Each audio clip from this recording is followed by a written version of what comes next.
Hey guys, welcome to day 4. So what we're going to do is we're going to talk about actually doing a bulk import. So when you're adding bulk imports, just keep in mind that that is part of your lead engine. So we're going to go ahead and go to lead engine tools. On that second row is where we're going to see our bulk import. You're going to go ahead and start the import. Now, when you're starting the import, you're going to submit a file. Yes, you can do it yourself. Guys, I'm telling you, it's so much easier if you just go ahead and let the people at Inside Real Estate do it for you. It takes maybe 2 days, and as long as you're using my form that I had attached in that initial day where I sent that to you, then this is going to be so easy. So we're just going to go ahead and hit submit the file. Notice that now my kvCORE is still open, but it's over to the left. So my bulk import's over to the right. I need to go ahead and accept and continue to import this request form. Once I do that, it's going to go ahead and put in my first name, my last name, my email, and my phone number. That's everything that my kvCORE system already has. Then I'm just following the bouncing balls.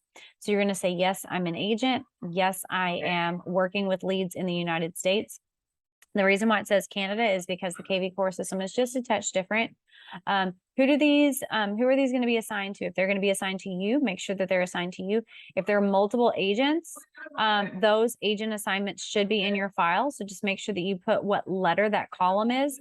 It's one of the specific questions that says, who are these going to be assigned to?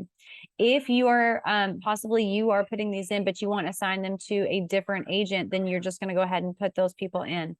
I could be wrong, but I believe that only works if you are on a team profile account. You can transfer leads to other agents, but as far as like assigning them, I don't think you can do that unless you have the team format. Who are they owned by? Okay. You need to go ahead and make sure that you put in there who they are owned by. All right. If they are my team leads, ownership is separate.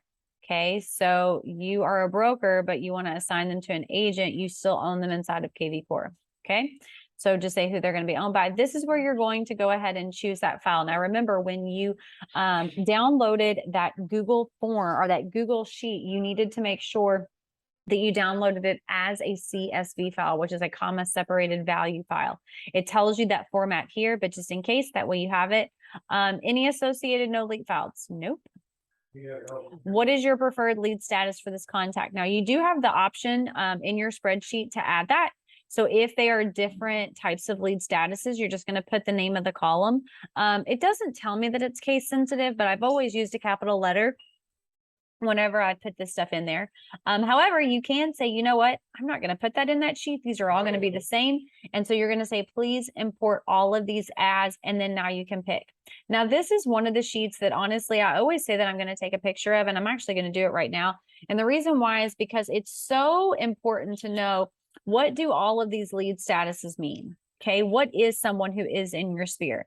What's the difference between a sphere and a prospect? What's the difference between a new lead and an active lead? So it's a way to go ahead and know how you want to put those in. Now, keep in mind that kvCORE will move people through these different statuses as they're doing different things on your system. For example, let's say that someone goes in as a prospect and then now they're starting to search properties. It's actually going to go to an active lead. People are going to come in automatically as a new lead when they're coming through on, say, a landing page or a squeeze page. Okay, so just different things that you need to know. Right here, do you want to apply a hashtag to these leads? Now, they will go ahead and put a hashtag on there. For example, it's telling you right now, it's going to give you this import number. So that way you can see what that, I guess so you can group them all. That, hey, these were all the ones that were imported on this day. However, right here where it says, no, I don't want to add an additional hashtag. Guys, that's the most silly thing I've ever heard. Okay. You need to put people as hashtags, even if it's all the same. Okay. You can say the hashtag. Okay. Maybe they're all different. You have them in a certain column. I've done that for people before. Or maybe it's yes and add this hashtag. You could make the hashtag new lead or new import or new whatever the heck you want to name them. And then go into kvCORE, because remember, you're going to have about 2 or 3 days before these actually get imported. And because you have that hashtag put in there, you could start a campaign that just says, this is Jackie. I just wanted to introduce you to my website. On this website, you have the options to be able to, search homes that are for sale. You can check out what your home value is. You can see in a market analysis of your neighborhood or zip code or local area. You can tell them everything they can do on there, and then tell them if they have any questions, they can reach out to you. Guys, that's the great way to do that. Now, if you're going to say a hashtag, do not add this hashtag sign. If you were born in the 1900s, that's called pound sign. Okay. If you were born after the 1900s, you didn't know what pound meant. Okay. But don't add the sign. Okay. You're only going to add the words. And remember, hashtags have no spaces. So if these are new leads, no spaces. Okay. Yes, it's going to say that that's misspelled because that's not really a word. All right. Right here, I am going to say, what are these leads? Are they buyers? Are they sellers?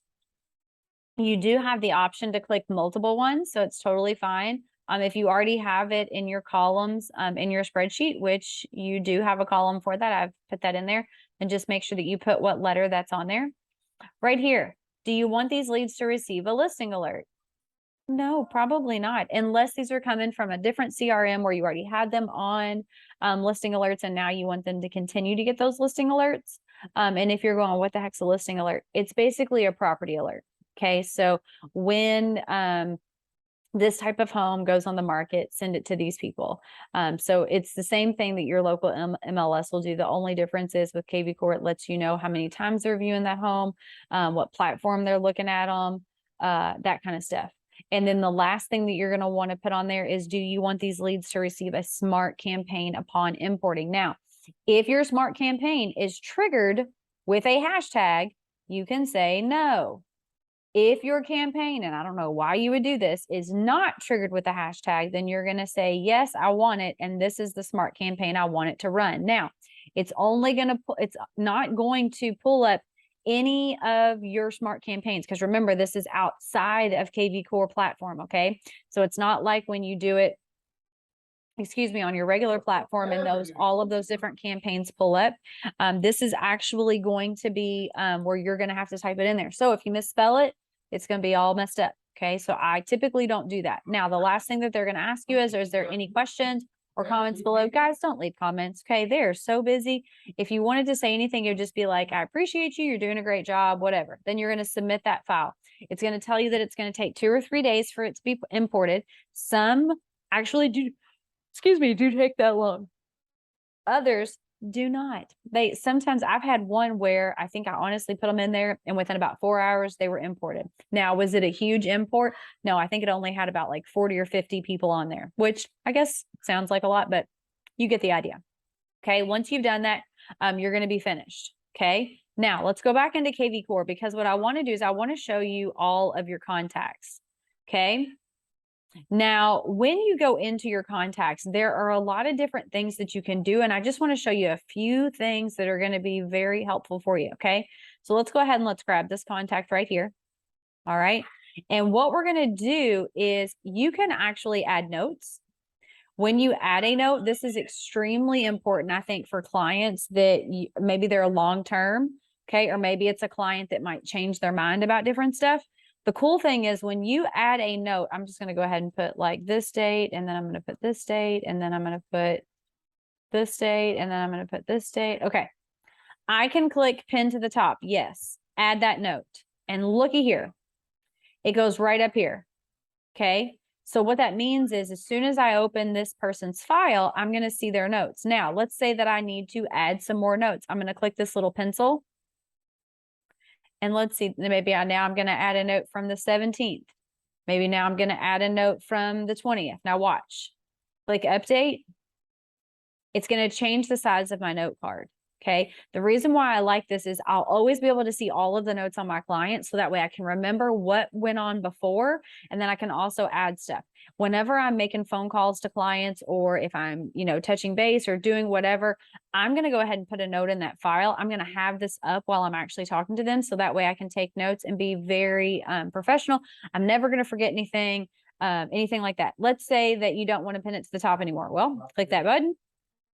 And now it's going to go down to the bottom. Now it is still right here, but as they're working on stuff in their system or they're searching houses, you're sending them emails, they're sending text messages, then that won't be on there. If you want to delete the note, click the little circle with an X, and it's going to say, are you sure you want to remove it? Yep, I sure do. Now, right here is the more actions. If you want to add a task, maybe you want to be able to call them tomorrow. Maybe you want to remember to call them next week. You can go ahead and add a task, title it, call client. Okay. Tell myself when I want to do it. Self, we're going to call them on the 4th.